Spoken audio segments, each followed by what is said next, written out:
احتفل المجلس الأعلى للغة العربية ولأول مرة باليوم العالمي للتنوع الثقافي، وهذا منذ إقراره من الأمم المتحدة سنة 2012. الاحتفاء بالمناسبة جاء تجسيدا للتنوع الذي تعرفه بلادنا، وكذا مسعى المجلس في مواكبة الأحداث العالمية ومناقشة كل المسائل ذات العلاقة بالتعددية اللغوية والتلاقح الثقافي. حنان هارون والتفاصيل. في إطار الشراكة التي أقامها مع اليونسكو على غرار العالمي للغة العربية، اليوم العالمي للغة الأم العيش معا بسلام، يحتفي ولأول مرة المجلس الأعلى للغة العربية باليوم العالمي للتنوع الثقافي.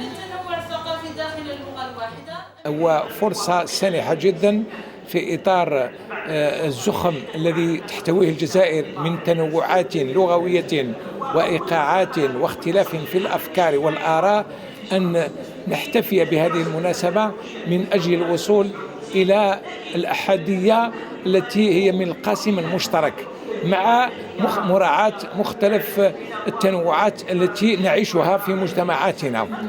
الأحادية التي تحتوي الخصوصية، الأحادية التي لا تلغي التنوع، وهذه الأحادية هي في الجمال، هي الجمال.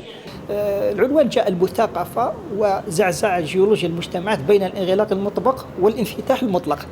لماذا؟ لأن حاولت من خلالها أن أميز مصطلح المثاقفة، انطلاقا من أن المثاقفة عندما ترد في نسق اجتماعي معين ونأخذه بكل حمولاته إلى نسق اجتماعي مغاير دون أخذ ببعض الاعتبارات يؤدي إلى إشكالات كبيرة جدا.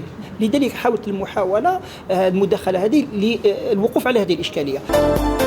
التنوع الثقافي انشغال رئيسي في مطلع القرن الجديد، والاحتفاء به يقع تجسيدا للتنوع الذي تعرفه بلادنا، ما يجعل الهوية اللغوية والحضارية والتاريخية تترابط أكثر فأكثر. خصوصية هذا اليوم تتجلى من حيث إنه يركز بشكل رئيس ودقيق على التنوع الثقافي والحضاري، ومن خلال المداخلة التي قدمتها حاولت أن أقدم جملة من النماذج المشرقة التي تتصل بالتنوع الثقافي والتنوع اللغوي والحضاري في البلاد الأندلسية. أعتقد أن النموذج الأندلسي هو يحتاج إلى التعميم والإشاعة، لأنه كان نموذجا مشرقا وساد فيه التسامح، وحاولت من خلال مداخلتي أن أشير إلى جملة من القضايا التي تتصل بهذا الأمر، وقدمت جملة من التوصيات والنتائج التي توصلت إليها.